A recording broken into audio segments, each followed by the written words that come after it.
Kyra Minichan today of the Cognitive Emporium. Kyra, how are you doing today?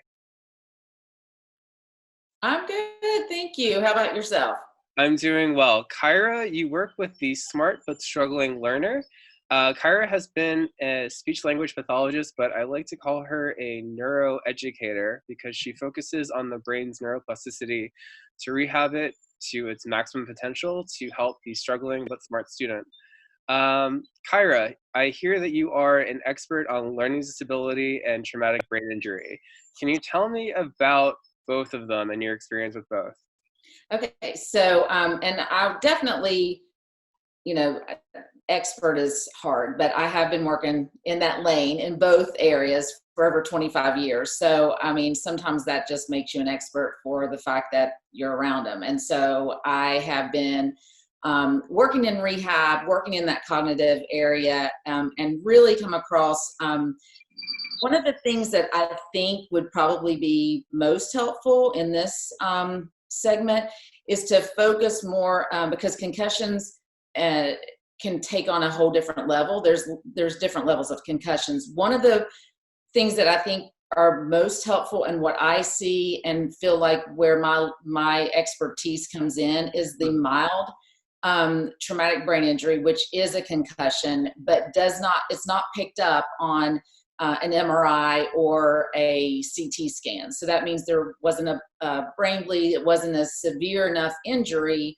to cause, hospitalization. And that's really what a lot of people today, what I see, miss the boat. So one of the biggest things that people miss in concussion and the need for concussion intervention is their lack of knowledge or their misconception of what a concussion is. So the myth is that, you only have a concussion if you've fallen unconscious or, been knocked out, or you go to the hospital and you get an MRI and a CT scan and it does not show it's negative, then they think they haven't had a concussion, and that's not necessarily true. Or they don't even end up having to go to the hospital. So having said that, and I just want to clear that up just because I want to make sure that the listener is aware of the area that we're talking about with concussions, because this is most of the time the student that goes undiagnosed, misdiagnosed, or is not aware that they need any help. The parents don't know that they need any help because they don't even consider it a concussion, a mild traumatic brain injury, which in fact it is. So I just want to make sure that everybody's on the same page. So clarifying that. Does that help? Yeah, no, it does tremendously. And can I ask what does a mild traumatic brain injury present like in the classroom? I think, like you had said, when someone falls down, or maybe the injury wasn't severe enough to be picked up by an MRI, some symptoms might look like a learning disability, but they're really not. It's really the underlying causes of an injury.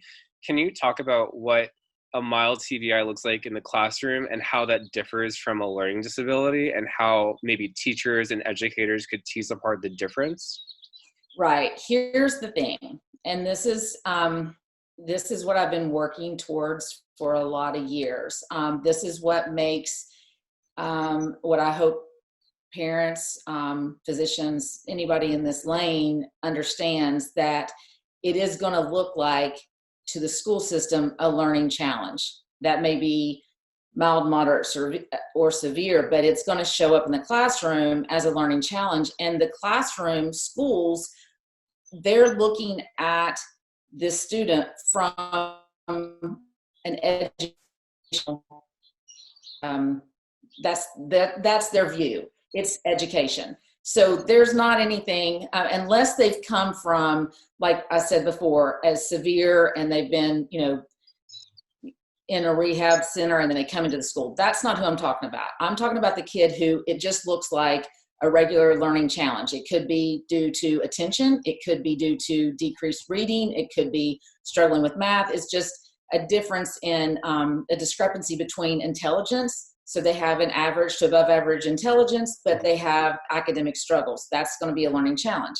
Now, they're never going to pick up a concussion, they're never going to pick up, I shouldn't say never, but I mean, more than most of the time, they're not picking that up because they don't see it through that. That's not the basis that they're looking for.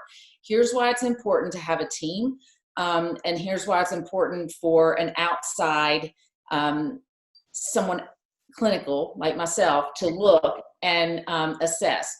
If you have a learning challenge or learning disability in school and it is not getting better, you know, the school is doing what they can from an educational standpoint, and the changes aren't happening. They're not happening fast. Can we just back up 1 second? Can we talk more about, you know, what changes a school is looking for and how getting better is assessed by a school and what they're looking for?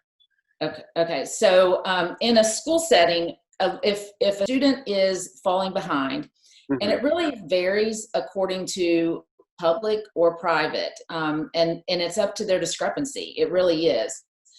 Today's student being assessed for a learning disability or a learning challenge looks totally different than when I like I said, I've been in it for 25 years. So it used to be much quicker, much easier, and much more identifiable years ago.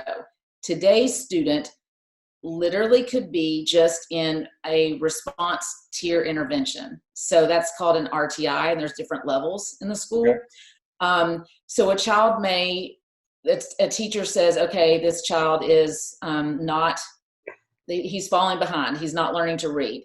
He's struggling to write or math or whatever. And that student is then followed by progress monitoring. So they're collecting data to see if they, what the changes are, if there's any improvement. They may then offer what the school offers, which is a response to, it's an RTI tier. So they'll put them in like 1, 2, or 3, and that's according to a school's assessment of a student. Okay. It's all based these days on progress monitoring.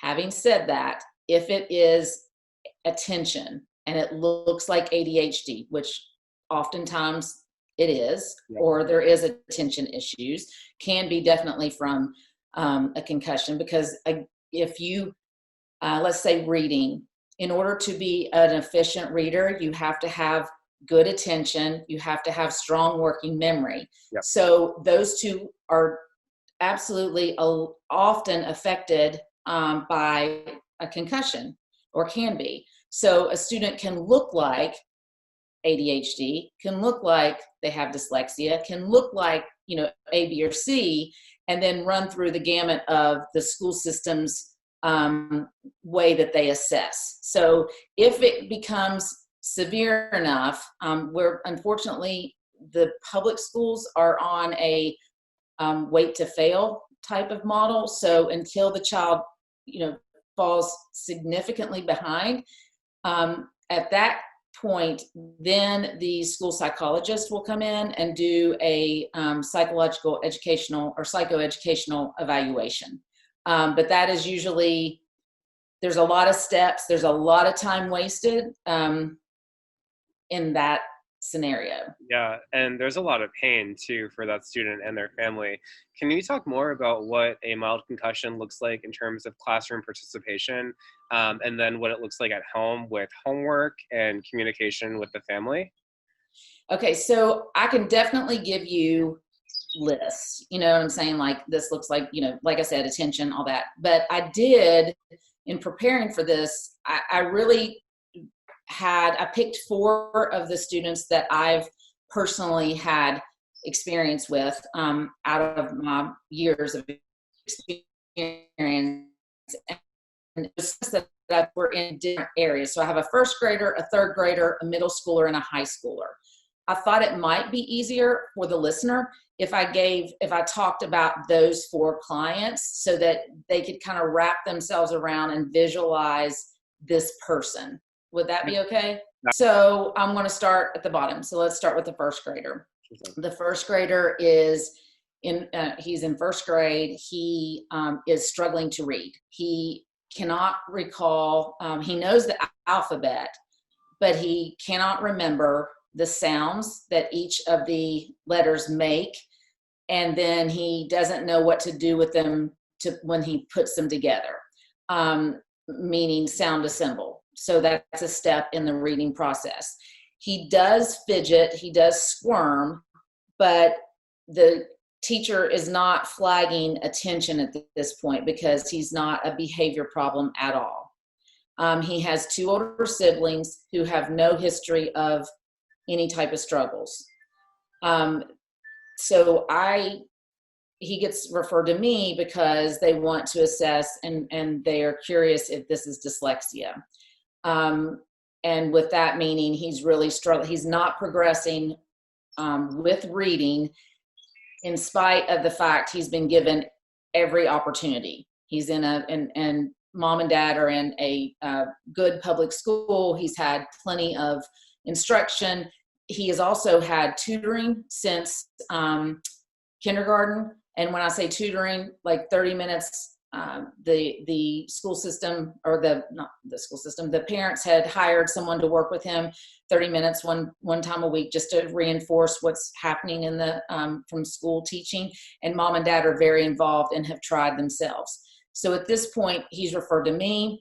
Those are the characteristics that are seen. He does struggle some with math, but doesn't seem to have math, as much math struggles as it's mainly affecting reading.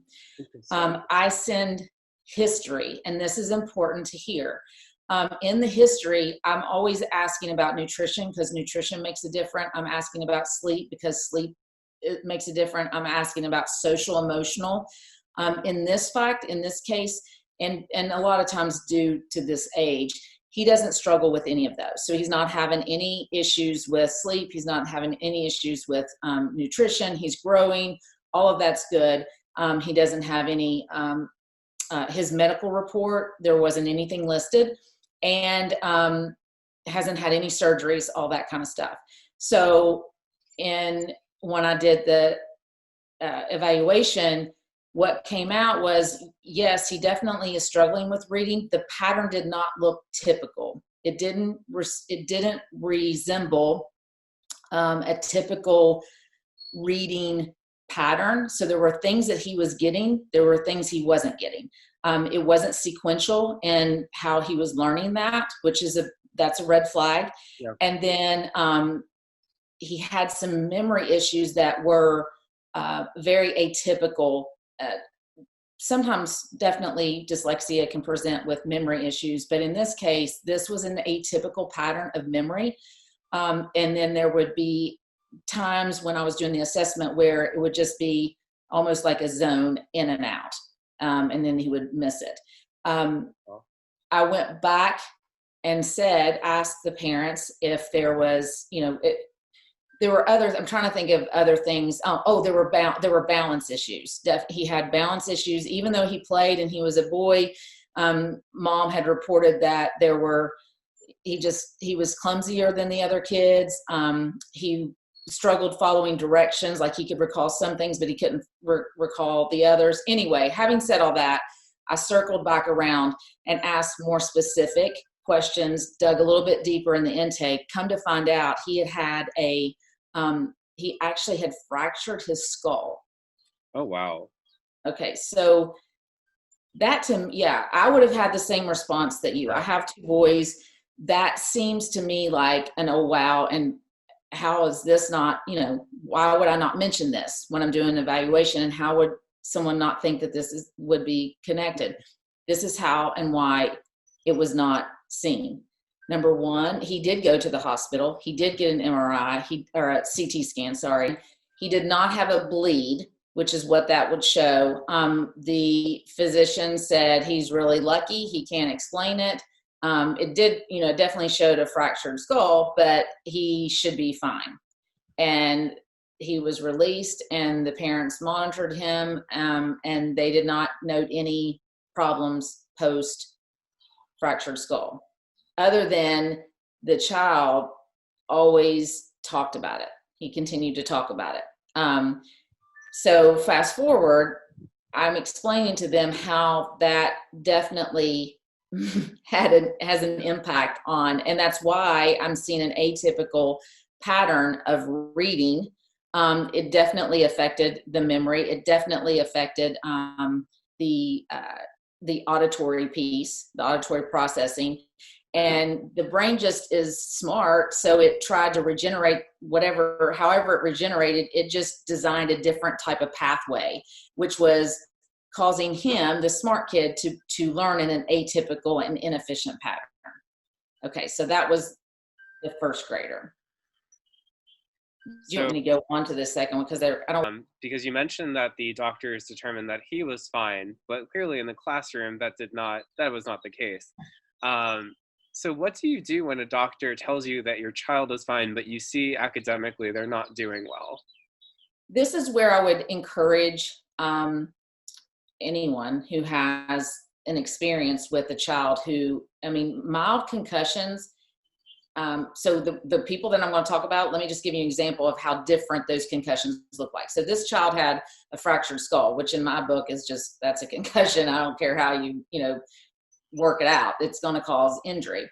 I had one, the middle schooler that we're going to the third grader that I'm going to talk about had an ATV incident where he wrecked on his ATV. Oh my God. The middle schooler, when he was I think he was in kindergarten, but I can't remember what age. It was younger. I saw him when he was in middle school. When we went back to trace it back, he fell out of a top bunk from a bunk bed and fell on the side of his head, so on his ear. And he definitely responded with temporal lobe, which I'll explain that a little bit later. And then the high schooler was a football player and had sustained 4 concussions playing football. So all of those are very different. Let's see, the high schooler followed concussion protocols according to his school. The middle schooler did go to the doctor and reported it, but didn't show anything. The third grader didn't end up at the ER. It was just he fell off the ATV, so it wasn't a severe crash, but had different signs. So I would encourage anyone who has a student who is struggling in school, number one, just go back and ask yourself, were there any incidences? I've had kids who've fallen out of grocery carts. I've had children who have been, I had one student had something fall on his head in the cafeteria. It was just random. I've had another student who was in a post-tornado, and his house was damaged. His mother was actually paralyzed, but he had a board hit him. So there's various things that can cause concussions that if they get up and they don't have to be seen by a physician, a lot of times they just blow it off and they don't consider it to be damaging, but then that same child will have lasting academic effects. And so that's where, if you know someone who's struggling in school, ask the questions, just ask about injuries. And then if the answer is yes, you really need to rule that out by someone who can take a closer look. A standardized test by is scores. It's not going to get, and they're going to diagnose learning disabilities or non-learning disabilities or ADHD. They're not going to diagnose traumatic brain injury. They're not going to diagnose concussion. They don't do that. That's not their role. So that's important to know, because the right intervention can change and make academics so much easier to achieve. Right. And I think a lot of people just really overlook that assessment piece, because if someone gets hurt, they're just happy that you walk out of it and you're alive. But really that neuropsychological assessment is so key, just to determine really what is your quality of life and how are you going to carry on after you've been hurt. Yes. And and speaking of which, it doesn't sometimes just fall on me. Like, let's just say I do an evaluation and like with one of these children, the third grader, he was having night terrors. Well, his night terrors and anxiety were connected to the fall. that he had sustained. And that needs to be seen by a counselor, someone else besides just me. So if you find an evaluator who is looking at the whole child, looking at the social emotional, looking at nutrition, looking at sleep, there are other professionals who are specialized in that, and that connectivity that needs to be told and reported to the parents, because it's not just a learning disability. It's not just a learning challenge. It can affect everything in life. And so that's vital in getting an assessment that you can actually see and connect with other professionals that are necessary for the healing process. Yeah. Kyra, thank you so much. So if it's possible, if we could talk about how to distinguish learning disability versus a brain injury in the classroom and what that looks like, how educators and a teacher might be able to pick it up, but also as a clinical provider, what you would see with students that are displaying some questionable problems. Okay. Yeah, so in the classroom, it's just going to come out as a learning disabilities. Or learning struggle, learning challenge. And that can be anything. I mean, if you have an average to above average student who is struggling academically, so there's a disconnect between the two, then it will red flag. Now, having said that, I didn't say this before, but I want to make sure sometimes that will look like behaviors, specifically in middle school, when the executive function skills are compromised, and that happens quite often in concussions, then you can get pushback, you can get behavioral changes, you can that look maybe like defiance, they could look like inattention, they could look like distraction, they can look like having being resistant to homework, being disorganized, all of those things that go on that we see every day that don't necessarily cause enough problems that say it's a learning disability, when in reality it is a learning challenge, and it can be caused by a concussion. There are so many kids starting so early in sports, and there are a lot more concussions and head trauma, mild head trauma, that are happening today that people have no idea about.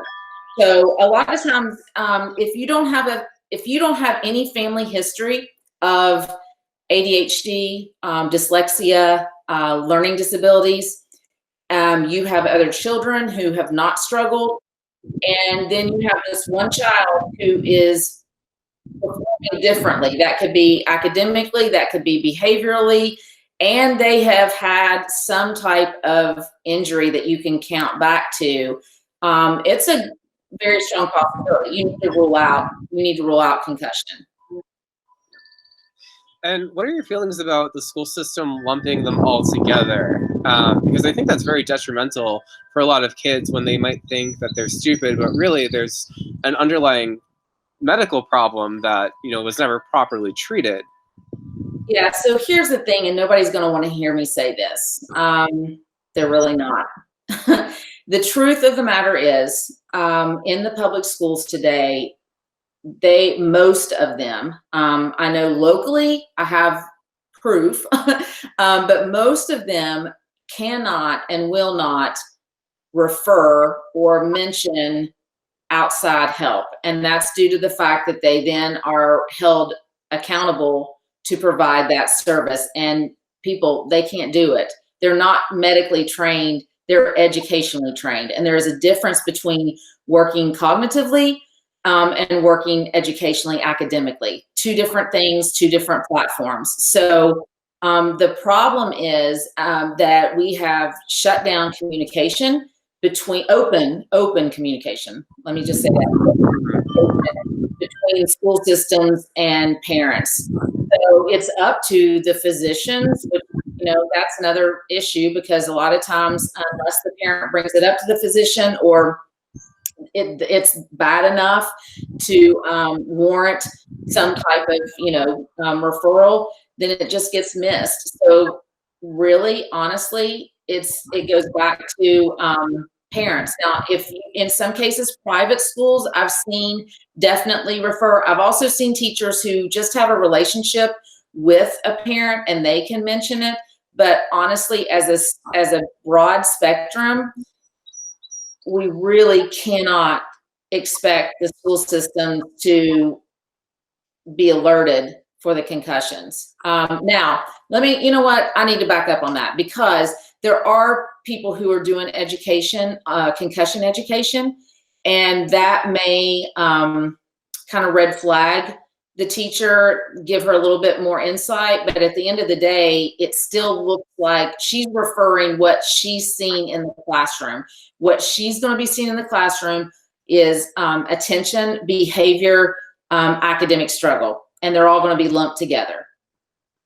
And you mentioned something very, very important. There's a difference between working cognitively and working educationally. Can you expand upon, what that means and the difference between the two, and how someone could provide services for cognitive education and educational services? Yes. So I'll give you a simple analogy. Let's just talk about a tree, okay? And the roots of a tree would be cognitive stuff. So you would have attention, processing skills, memory, visual processing, working memory, logic and reasoning. All of those are in this root system of a tree. Then you have the tree trunk. That tree trunk would be the school. So just think of the trunk as a school. Then the branches that branch off and flourish would be life, how it is. You can have a tree that is standing, may not be blooming like it should, but it's not dead. It's just not flourishing. And that flourish comes from the roots. Cognitive skills, and what I like about that whole visual is it's even in a sequential pattern. So the roots are the base. When you secure that base, then everything else goes up and out and healthy flourish. But if that base is not secure and there are weaknesses, then it will directly impact the academic, that tree trunk. For example, like I spoke earlier about the child who had reading difficulties, there is a deficiency, a weakness in the working memory. There is a weakness in the auditory processing piece, and there is a weakness in attention. Those three things are in the root system. When you secure those, guess what happens? Good instruction flourishes. That's why you can have, let's say, 10 kids with the same intelligence. Let's say they have the same IQ. Out of those 10, you have one that has weak, just roots are not there. Yep. That one is going to struggle, while the others flourish, and it has nothing to do with intelligence. Does that make sense? It does. And Kyra, you have a very unique therapeutic approach. And the Cognitive Emporium, it seems like it's helping a ton of kids. Can you talk about how you can build a student's root system that has a traumatic brain injury, and then what their progress looks like in the classroom and at home? Yes, and I love this. I can tell you let me just, because I really do think stories make a difference. And I will say the senior in high school who had 4 concussions, went through the concussion protocol for football. So he had 4 concussions, but he started struggling. And the biggest struggle, while he just had to work harder after school to do the homework, but the big thing that was preventing him from getting to the college that he so desperately wanted to do was his ACT scores. Yep. So that's how he came to me. Wanted to know if there was something that I could do to help him. When I did the assessment, I could see a severe deficiency in working memory. And that working memory is going to slow down processing speed. He couldn't get through the test quick enough. His scores didn't reflect what I knew he was capable of. And he was depressed. So we literally just my goal was to, let's just attack this working memory. Let's go in and do cognitive intervention. I highly believe that intensity, duration, and frequency, that's what research says changes the brain, and I believe it because that's how I do it, and that's what I follow. So we did that with him. We worked intensively with him for the completion of the program, and he retook the ACT. His scores got high enough to get him into the college of his choice, but the biggest thing was you can't see what's going on. So the entire time that I'm doing the intervention, his mom is blowing the phone up and my email up telling me that she thinks this is a waste of time and waste of money. She's not seeing any difference. Well, you can't see in the brain, and it also takes time. Not as much time as one would think, but you can't physically see that. So what happens is you have to have someone who knows the data that charts that progress and can see those results and hold you accountable to do it in the way that it's designed.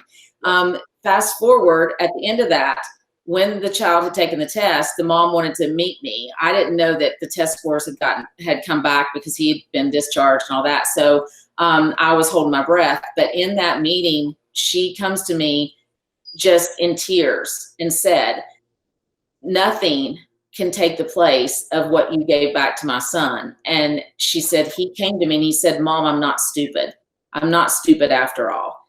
And she said, do you know what that made me feel like? And I looked at her and I said, of course I do, because I'm a mom and we don't want our kids to struggle. And guess what? They don't have to.